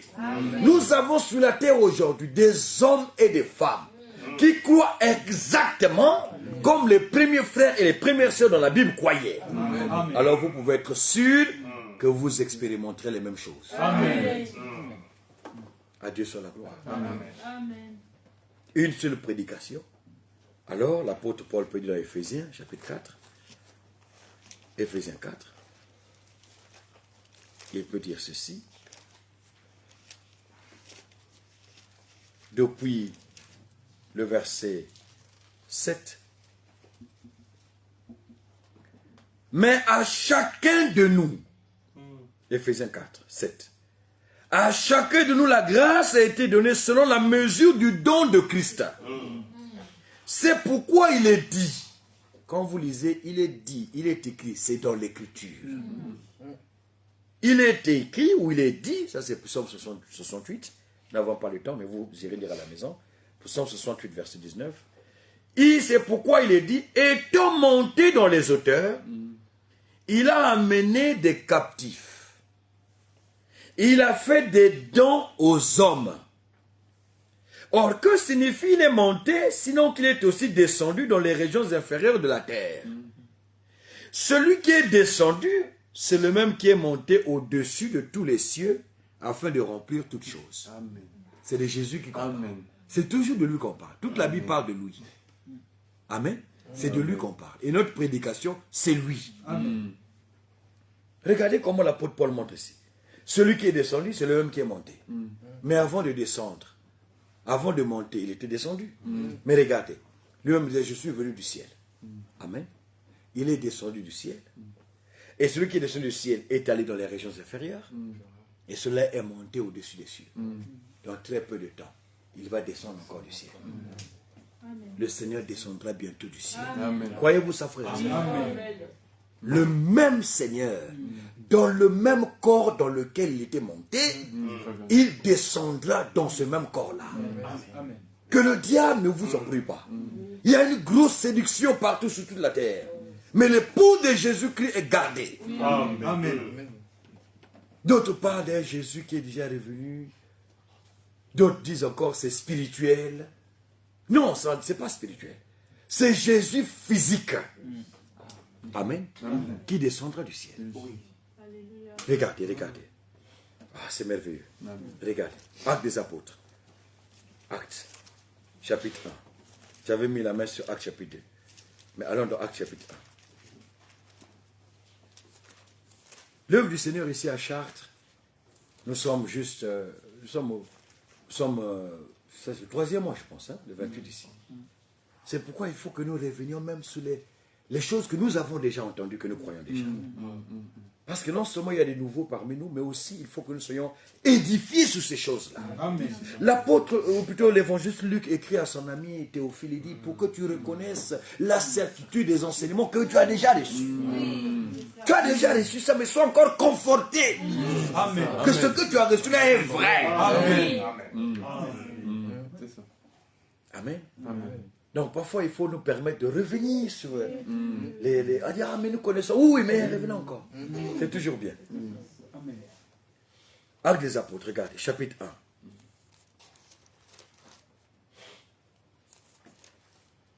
Le même jour, au même moment où il montait, on annonçait déjà son retour. Amen. Le jour où il montait, on disait déjà, il va revenir ici. Donc, dès ce moment-là, attendez. Amen. Attendez. Il est monté comme il avait dit, je m'en irai. Et quand je m'en irai, je vous préparerai de la place. Et quand j'aurai fini de préparer, je reviendrai. Avant de monter, il avait dit, je m'en irai. Et ici, ce qu'il avait dit là, c'est accompli. Amen. Il est monté. Amen. Lui, il ne ment pas. Vous pouvez être sûr qu'il va revenir. Amen. Parce qu'avant de monter, il avait dit, je veux monter. Et vous l'avez vu monter. Il avait aussi dit, je reviendrai. Croyez aussi qu'il reviendra. Amen. Qu'est-ce qu'il y a de difficile là? S'il n'a pas menti pour la première partie, je m'en irai. Pourquoi mentirait-il pour la seconde partie? Amen. Notre Dieu ne ment jamais. Amen. Le verset 9, acte 1. Après avoir dit cela, il fut élevé. Et l'Esprit nous a rappelé ça dans les communions fraternelles, n'est-ce pas? De la communion fraternelle. Jésus n'a pas été enlevé. Qui allait l'enlever? Amen. Qui allait enlever Jésus? Les incrédules sont venus, oh, on a volé son corps. Non, non. On ne l'a pas enlevé. Il était ressuscité et il a été élevé. Il est élevé. Lui-même est parti. Mais nous ne pouvons pas partir nous-mêmes. Parce que sans lui, nous ne pouvons rien faire. Amen. Regardez, si j'essaie là, je descends. Ça, c'est moi-même. J'essaie de monter, je descends. Il y a une loi de la pesanteur qui m'attire sur la terre. Mais Jésus va la vaincre. Amen. Amen. Quand il criera ici, monte ici. Je monterai. Alléluia. Sans effort de ma part. Les nuées, lui, comme il commande toutes choses, il va commander les nuées. Allez les chercher. Les nuées viendront et nous monterons sur les nuées. Tranquillement, nous allons chez nous. Amen. Et chez nous, il n'y aura plus de douleur. Amen. Chez nous, plus de maladie, plus de chômage, plus de pauvreté. Chez nous, c'est la paix, c'est la joie. Il n'y aura plus de cris, ni de douleur, rien. Vous êtes privilégiés, frère. Quand Satan veut nous déranger pour des situations de la terre, rappelez-vous. Dites à Satan, Satan, tu ne sais pas à qui tu fais.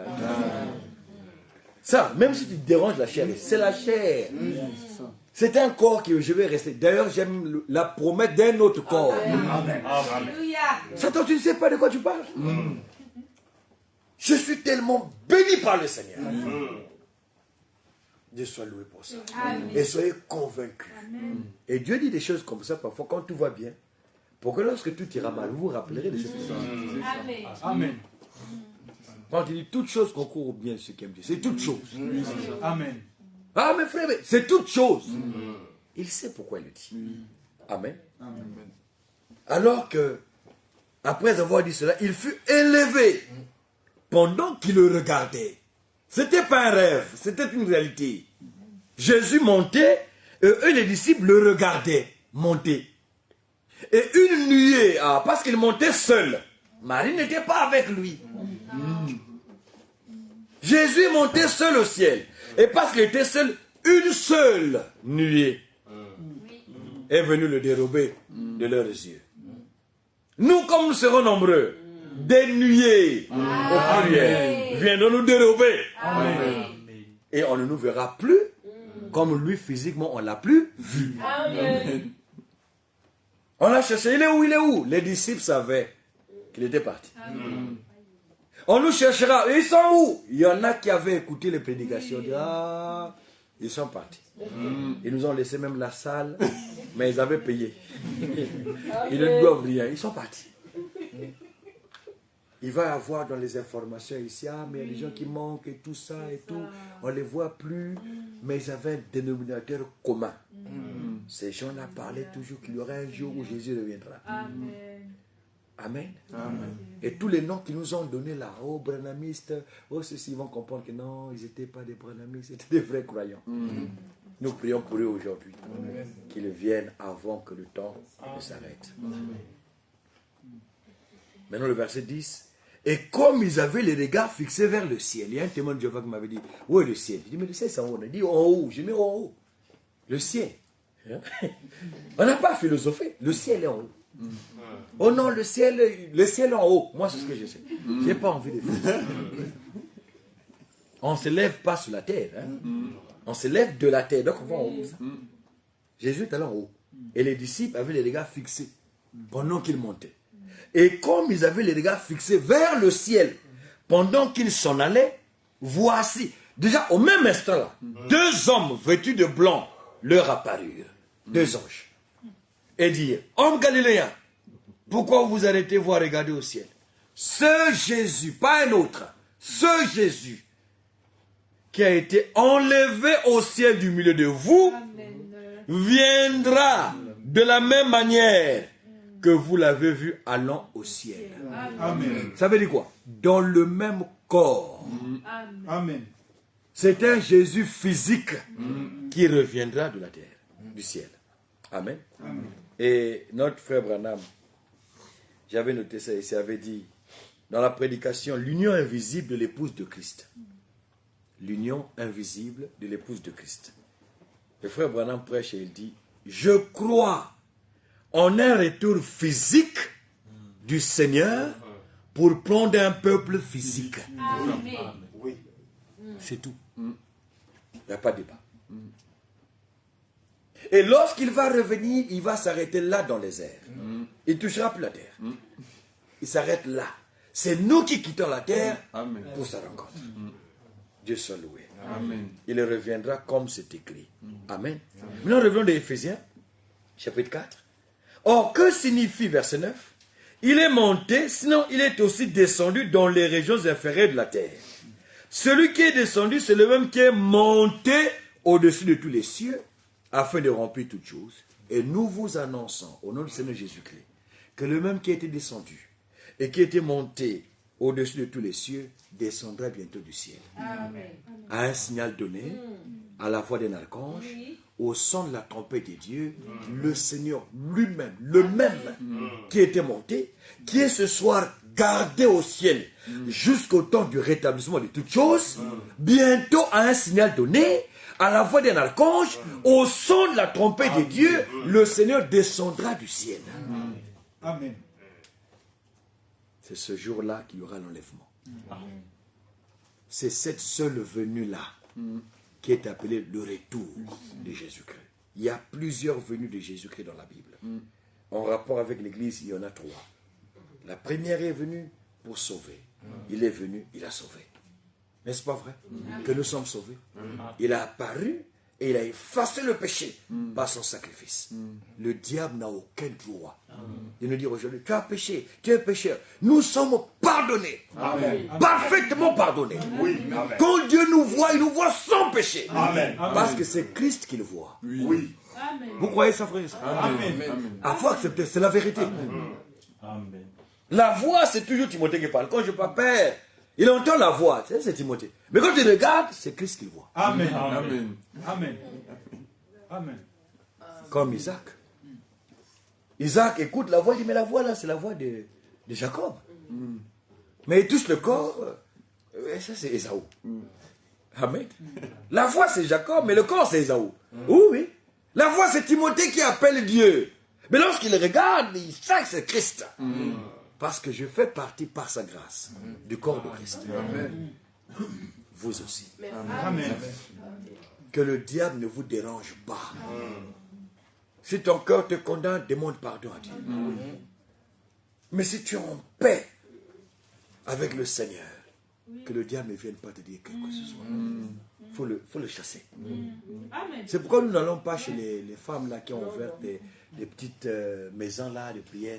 Ah, je vois que tu avais péché. En 2000, tu avais fait ça. Mais qui es-tu pour me rappeler ce que Dieu lui-même s'est chargé de ne pas se rappeler? Dieu ne se rappelle plus de ça. Quand vous allez vous plaindre, oh, tes enfants, mais qu'est-ce qu'ils ont fait encore? Oh, mais ils ont fait ce qu'ils avaient fait. Ils avaient fait quoi? Il ne sait pas. Il a décidé d'effacer ça. Il n'a pas raturé. Parce que s'il a raturé, on peut lire. Mais il a effacé. Amen. Dites ça à Satan. Amen. Il nous a parfaitement pardonné. Amen. Et nous sommes parfaitement guéris. Amen. Nous sommes parfaitement sauvés. Amen. Amen. Dieu soit loué pour ça. Amen. Amen. Amen. Alors regardez, on va terminer. Alors, il a donné les uns comme apôtres, les autres comme prophètes, les autres comme évangélistes, les autres comme pasteurs ou bergers et docteurs. Différents ministères avec une seule prédication. Celui qui a le ministère docteur vient, il dit la même chose, mais par son ministère. Celui qui est évangéliste vient, il dit la même chose, mais par son ministère. À chacun le don est donné selon, la grâce est donnée selon la mesure du don de Christ. C'est pourquoi on peut lire une même écriture. 3 prédicateurs peuvent passer. Vous recevez beaucoup de choses. Vous pensez que, mais qu'est-ce qu'il va encore même dire? Parce que l'autre a déjà lu la même écriture. Non, non. Il vient avec son ministère, Dieu l'utilise, il la met sous un certain angle. Vous voyez autre chose. L'autre vient, il prend encore, mais qu'est-ce qui se passe? La même écriture, oui. Pourquoi? Écoutez le but. Jusqu'à ce que, verset 13, verset 12, pour le perfectionnement des saints, en vue de l'œuvre du ministère et de l'édification du corps de Christ. Donc, un seul ministère ne peut pas amener l'Église à la perfection. Non. Dieu l'a voulu ainsi qu'il y ait plusieurs ministères, mais avec la même prédication. Amen. Une seule prédication. Mais Dieu utilise selon les ministères. C'est pourquoi ici à Chartres, nous sommes préparés par la grâce de Dieu à recevoir nos bien-aimés frères prédicateurs de la parole. Amen. Ils viendront, d'autres peuvent dire, soyez baptisés dans le Seigneur Jésus-Christ. Vous ne direz pas, nous avons déjà entendu ça. Non, non, non, non, non. Dieu sait ce qu'il fait. Par des ministères différents, il nous édifie. Ce qu'on n'avait pas compris par ce ministère, on peut le comprendre par un autre ministère. Là, c'était un peu très haut. Ici, c'est un peu plus bas. On saisit. Alléluia. Tout ça, c'est pour notre édification. C'est pourquoi la Bible dit que ce soit Paul, que ce soit Apollos, tout est à nous. Et nous sommes à Christ. Amen. Dieu a pourvu ces dons-là pour nous. Ces hommes-là, ce sont des hommes dons. Dans Nombre 18, je n'ai pas le temps d'y aller, mais dans Nombre 18, le Seigneur a dit, je les ai pris, ces hommes-là, je vous les ai donnés comme dons. Ce sont des dons que Dieu vous a faits pour votre perfectionnement et votre édification. À Dieu la gloire, à Dieu l'honneur. Une seule prédication, un seul enseignement. Amen. Acte 2, acte 2, acte 2. Je regarde le temps, acte 2. Regardez. Verset 41. Ceux qui acceptèrent sa parole furent baptisés. Jusqu'à aujourd'hui, ceux qui acceptent la parole de Dieu, le premier acte d'obéissance, ils vont dans l'eau. Au nom du Seigneur Jésus-Christ. Pour le pardon de vos péchés. Et lui-même, le Seigneur va vous donner le don du Saint-Esprit. Amen. Ils ont accepté la parole, ils se sont laissés baptiser. Demain, nous verrons si Dieu nous fait grâce. Il n'y a pas eu besoin de catéchisme. Ils n'ont pas eu besoin de payer l'argent. Ils n'ont pas eu besoin d'aller faire chercher qui sera ma marraine, mon parrain. Dieu est notre Père. Amen. Et nous sommes tous frères. C'est suffisant. Amen. Et en ce jour-là, le nombre des disciples augmenta d'environ 3000 âmes. Ils persévéraient dans l'enseignement au singulier. Dans l'enseignement des apôtres. Voilà la marque d'identification d'une véritable assemblée locale qui fait partie de l'église de Jésus-Christ. Rappelez-vous, les assemblées locales forment ensemble l'église de Jésus-Christ. Vous êtes ici une partie du corps de Christ qui est l'église. L'assemblée locale de Chartres. Amen. Vous allez dans les villes, vous trouvez les assemblées locales. Et ce sont nos bien-aimés frères, nos bien-aimées sœurs. Avec eux tous, nous formons le corps de Christ. Maintenant, dans chaque véritable assemblée locale, vous entrez, vous entendez le même enseignement que l'apôtre Pierre, Jean et Jacques annonçaient. C'est pourquoi il y a eu restauration de la parole. Pourquoi aujourd'hui, nous écoutons la même prédication. Et rappelez-vous, la même prédication donnera la même foi, produira les mêmes effets. Et nous hériterons les mêmes promesses, si nous croyons de la même chose. Ils persévéraient dans l'enseignement des apôtres. 1, 2. Dans la communion fraternelle. Les vrais croyants demeuraient dans la communion fraternelle. Et nous aimons les communions. Nous venons à l'assemblée. L'assemblée n'est jamais loin. Jamais. L'assemblée n'est jamais loin. Ah, frère, l'assemblée est trop loin. Par rapport à qui? La reine d'Éthiopie a quitté là-bas. Venez jusqu'à Jérusalem pour écouter Salomon parler. Ici, il y a plus que Salomon. Amen. Jésus-Christ est plus que Salomon. Amen. Amen. Ils aiment la communion fraternelle. Et vous avez vu lorsque nous avons annoncé que nous aurons communion fraternelle de la région parisienne, nous tous nous avons voulu partir. Pourquoi? Parce que nous aimons ça. Il y a un désir profond, nous, d'être avec les bien-aimés. Et Dieu a promis nous bénir ensemble. Et il nous a bénis. Amen. Amen. Et retenez par la grâce de Dieu que Dieu vous a bénis. Amen. Et par la foi, conservez les bénédictions qu'il vous a données. Ne doutez pas, frères et sœurs. On a imposé les mains sur toi, on a prié pour toi. Même si après tu sens les douleurs, Dieu n'a jamais dit, est-ce que tu sens ça? Dieu dit, est-ce que tu crois? On a imposé les mains sur toi, on a prié pour toi. Non, frère, ça fait 1 semaine, 2 semaines. Dieu n'est pas dans le temps. C'est toi qui regardes les jours. C'est toi qui regardes les semaines. Frère, on a prié pour moi depuis 1 semaine, frère, depuis 1 mois. Ça ne change pas. Non, ça a changé déjà. Amen. C'est vrai, frère. Accepte ça par la foi. Amen. La foi dépasse les heures, la foi dépasse les semaines. La foi est une victoire. Amen. Mais si tu doutes, tu ne verras pas la gloire de Dieu. Jacques dit qu'un tel homme ne s'imagine même pas. L'homme qui doute, qui ne s'imagine pas qu'il recevra quelque chose de la part du Seigneur. Le Seigneur donne à ceux qui croient. Amen. Amen. Tu as demandé, crois que le Seigneur t'a donné ça. Amen. C'est par là que nous terminerons, que le Seigneur nous assiste. Il dit, dans la communion fraternelle, dans la fraction du pain. Ça, nous pensons aussi faire ici à la fin de l'année ici. Si Dieu nous fait grâce. On veut faire le souper du Seigneur. C'est l'une des ordonnances laissées par le Seigneur. Souper du Seigneur. On appelle ça souper parce que ça se prend le soir. Pas le matin très tôt. Comme chez des amis là-bas. Très tôt matin. Oh frère, aujourd'hui nous avons la communion. Ce qu'ils appellent communion là, c'est ça. La Bible appelle communion fraternelle ça. Ça c'est la communion. Et ils disent non, nous voulons prendre la communion, la communion. Et quand ils vont pour prendre très tôt matin, dimanche très tôt matin, et ils s'habillent en conséquence. Ils disent aujourd'hui c'est la communion frère. Je m'habille bien, c'est la communion. Ils viennent comme ça frère. Communion, des petits biscuits. Alphabétiques. Et on donne un peu de jus. Jus d'orange. Parfois jus de raisin. Ils boivent. D'autres encore, ils reçoivent un truc blanc. Leur donne. Le corps du Christ. Amen. Ailleurs, ils ne boivent même pas. Le chef lui-même, parce que c'est leur chef. Il dit, le corps du Christ. Il lit bien dans la Bible. Non, il leur donne le corps, prenez le corps, mangez-en tous. Tous mangent. Les petits biscuits, tout ça. Après, il dit, après, il prit la coupe, il rendu grâce, il dit, buvez-en tous. Il dit tous, hein, il dit tous. Il boit seul. Il boit beaucoup encore. Il boit. Et les yeux rouges, je les regarde comme ça. Mais tu as lu, buvez-en tous. Tu as bu seul. C'est pas tous. Vous voyez que la confusion, pour moi, ça fait mal.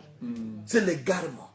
Mais nous, quand nous allons prendre ça, comme le Seigneur a dit, un seul pas, représentant un seul corps, parce que nous sommes une seule église, plusieurs membres, le pain sera coupé en petits morceaux. Et chacun va prendre un petit morceau. Alléluia. Et nous allons tous boire une seule coupe.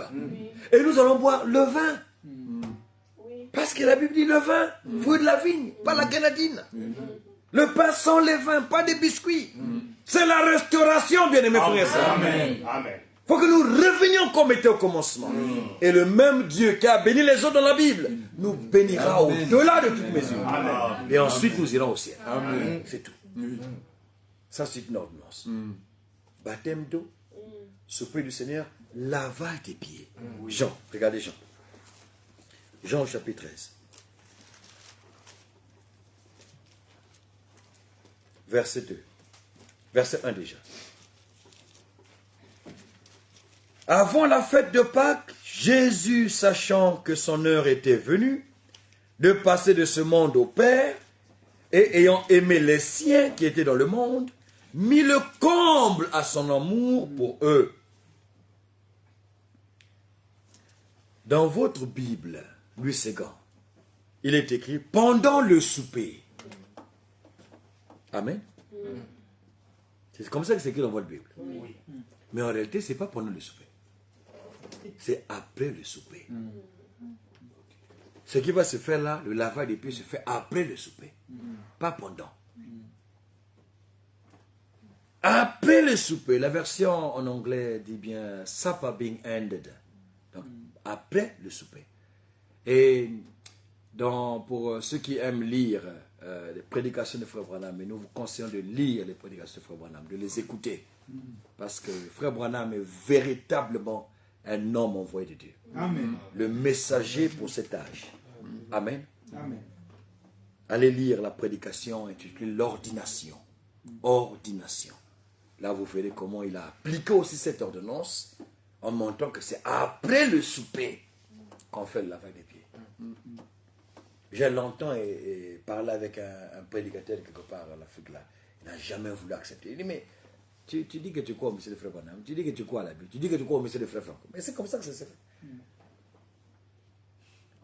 Après le souper, alors que le diable avait déjà mis dans le cœur de Judas Iscariote, fils de Simon, le dessein de le livrer, Jésus, qui savait que le Père avait remis toutes choses entre ses mains, qu'il était venu des dieux et qu'il s'en allait à Dieu, se leva de table, ôta ses vêtements, prit un linge dont il se ceignit, ensuite il versa de l'eau dans un bassin, il se mit à laver les pieds des disciples et à les essuyer avec le linge dont il était saint. Amen. Nous parlerons en détail de ces choses, mais aujourd'hui nous montrons juste ces trois ordonnances-là.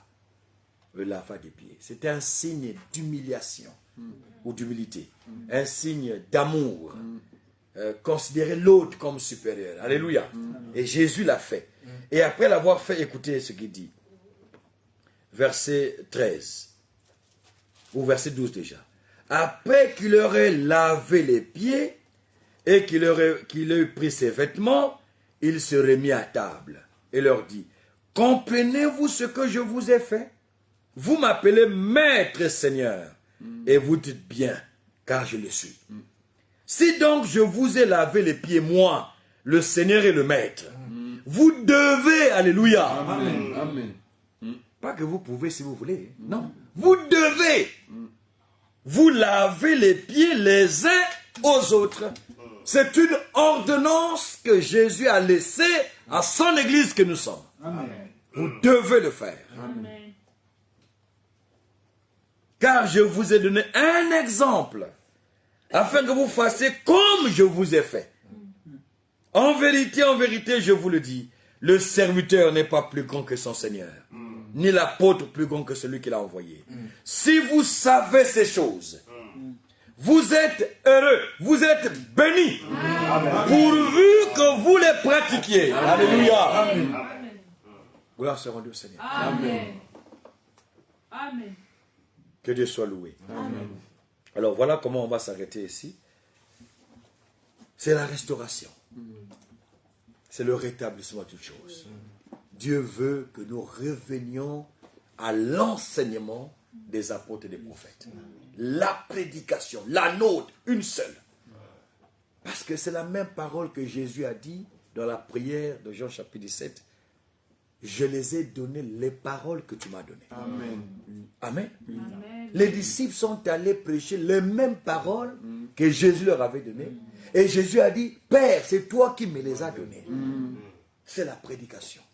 Et l'apôtre Jean, je termine par là, c'est la restauration. Écoutez comment l'apôtre Jean présente ces choses. Aujourd'hui, au temps de la fin, le message biblique que nous écoutons nous montre la restauration sous tous les plans. Dieu va restaurer. Il a commencé par la parole. Parce que Dieu commence toujours par la parole. Amen. Quand Dieu veut agir, il donne la parole. Quand il voulait créer toute chose, il dit que la lumière soit. La parole toujours au commencement. Quand vous voulez commencer quelque chose qui aura du succès, commencez par la parole. Amen. Parce que la parole est Dieu. Si vous commencez par la parole, vous avez commencé avec Dieu. Et si vous avez commencé avec Dieu, vous n'échouerez pas. Amen. Parce que Dieu n'échoue pas. Même si vous êtes deux, restez là. Parce que vous êtes avec le Seigneur. Amen. Mais si vous commencez avec des ambitions charnelles, avec la concurrence, nous voulons faire parce qu'eux aussi ils font, la compétition, je veux me marier parce que lui aussi s'est marié. Non. Commencez avec la parole. Amen. C'est la base du succès. Amen. Tout ce que vous voulez faire, commencez avec la parole. Amen. Que dit la parole? Et quand vous trouvez la parole, bâtissez dessus. Ça montera. Peu importe les oppositions. Mais Néhémie, dont le Seigneur nous a parlé de la communion. Vous savez que Néhémie a commencé la prière, la côte à Dieu. Il a rappelé la promesse. Il a rappelé à Dieu la promesse. Amen. Il a dit à Dieu, mais c'est toi qui as dit. Rappelle-toi que tu as dit. Donc tout ce que Néhémie a fait ensuite, il avait un fondement, la promesse. Et c'est par là qu'il a touché le cœur de Dieu. Parce que Dieu est lié à ses promesses. Quand vous rappelez à Dieu sa promesse, Dieu ne peut qu'agir comme sa promesse. Amen. Amen. Commencez là. Dans chaque chose, commencez par la parole. Amen. Vous aurez toujours du succès. Amen. Parce que la parole n'échoue jamais. Écoutez, 1 Jean chapitre 1. Il commence au verset 1, il dit, ce qui était dès le commencement, et nous savons ce qui était dès le commencement, ce que nous avons entendu, ce que nous avons vu de nos yeux, ce que nous avons contemplé, et que nos mains ont touché, concernant la parole de vie. Et la vie a été manifestée, et nous l'avons vue, et nous lui rendons témoignage, et nous vous annonçons la vie éternelle qui était auprès du Père, et qui nous a été manifestée. Maintenant, verset 3. Ce que nous avons vu et entendu, nous vous l'annonçons. À vous aussi. Afin que vous aussi, vous soyez en communion avec nous. Voilà la communion avec les apôtres. il faut que vous entendez ce qu'eux ont annoncé. Il faut que vous croyiez ce qu'eux ont cru. Amen. Pour que vous soyez en communion avec les apôtres. Et si vous êtes en communion avec eux, vous êtes en communion avec le Père, regardez. Oh, notre communion, il dit pour que vous soyez en communion avec nous, mais nous, notre communion est avec le Père et avec son Fils Jésus-Christ. Donc nous, les apôtres, Pierre, Jean et Jacques, nous sommes en communion avec Dieu. Du coup, si vous êtes en communion avec nous, vous êtes en communion avec qui? Avec Dieu. C'est pourquoi notre bien-aimé frère Bonny vous a présenté le triangle, n'est-ce pas? A, B égale C et tout ça. C'est tout. Que Dieu soit loué. Amen. Au nom du Seigneur Jésus-Christ. Amen. Amen. Lèvons-nous, bien-aimés frères et sœurs. Et rendons grâce à Dieu pour ce qu'il a bien voulu nous donner ce soir comme parole. Qui croit véritablement qu'il nous faut tous revenir au commencement. Amen. Amen. Gloire soit rendue au Seigneur.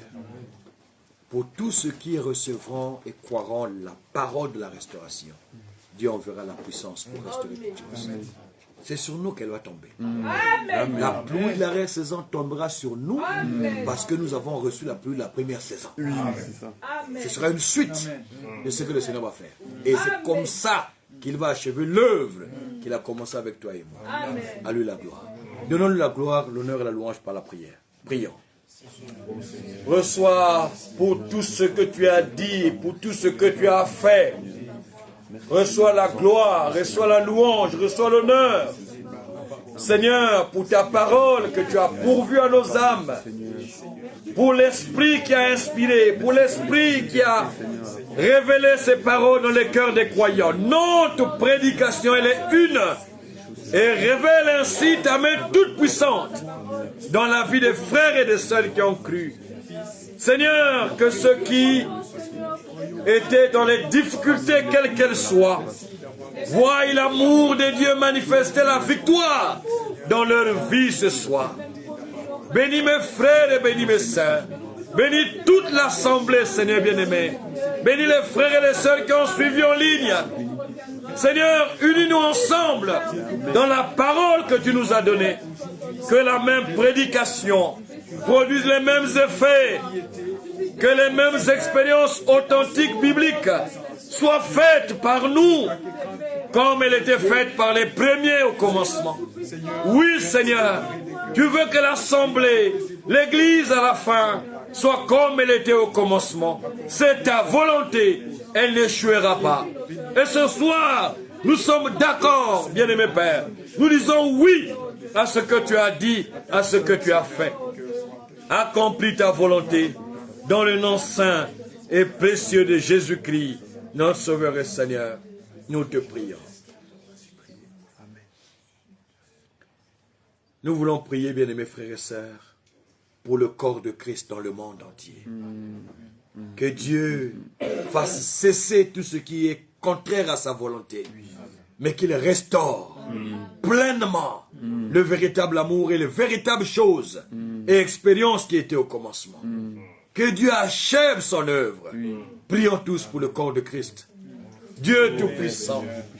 William Branham, ton serviteur, disait: le corps le plus malade qu'il connaisse, c'est le corps de Christ.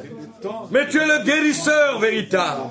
Nous prions que tu guérisses ton corps, qui est l'Église de Tout-Puissant. Que dans une parfaite unité, ô Dieu, tu puisses amener tous les frères et toutes les sœurs. Que tu puisses amener tous les prédicateurs dans la même prédication, avoir dans la même direction, que tu fasses cesser les divisions au milieu de ton peuple, mais que tu unisses les cœurs, car c'est pour cette unité que tu as prié, Seigneur Jésus. Nous te demandons cela. Bénis toutes les assemblées locales dans les villes et les villages qui sont revenus à la parole. Au nom de Jésus-Christ, fais-nous grâce. Nous prions pour tous les serviteurs de Dieu. Partout où ils sont, bénis-les et bénis les assemblées là où tu les as établis.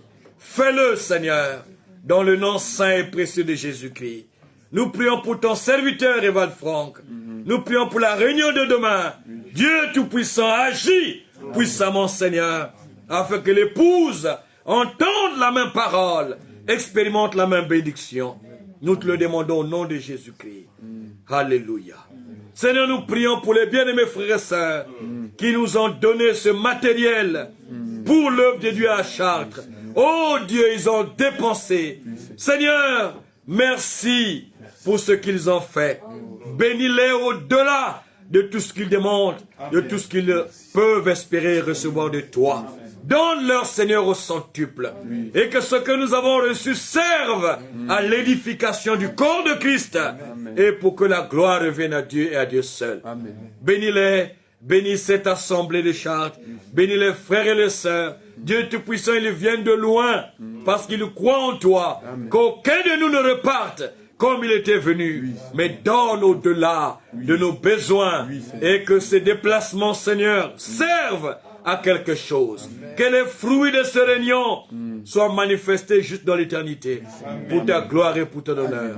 Nous te remettons toutes choses. Et alors que nous nous préparons à partir, Seigneur, nous prions que tu bénisses tous les frères et les sœurs qui étaient avec nous ici et ceux qui étaient en ligne, ceux qui n'ont pas pu être là. Que la grâce soit sur nous tous. Que la bénédiction nous accompagne tous. Que la paix de Dieu, la joie de Dieu remplisse nos cœurs. Que dans nos maisons, nous ne manquons de rien. Que tu pourvoies à tous les besoins, Seigneur. Et que demain, par ta grâce, tu nous ramènes encore ici pour nous édifier, pour nous préparer, pour nous fortifier dans l'attente où nous sommes du retour de Jésus-Christ pour notre enlèvement. À toi l'honneur, à toi la louange, à toi la magnificence, aujourd'hui au siècle des siècles. Au nom de Jésus-Christ, nous t'avons ainsi prié. Amen. Amen. Que Dieu vous bénisse, mes chers frères et sœurs. Vous pouvez vous asseoir.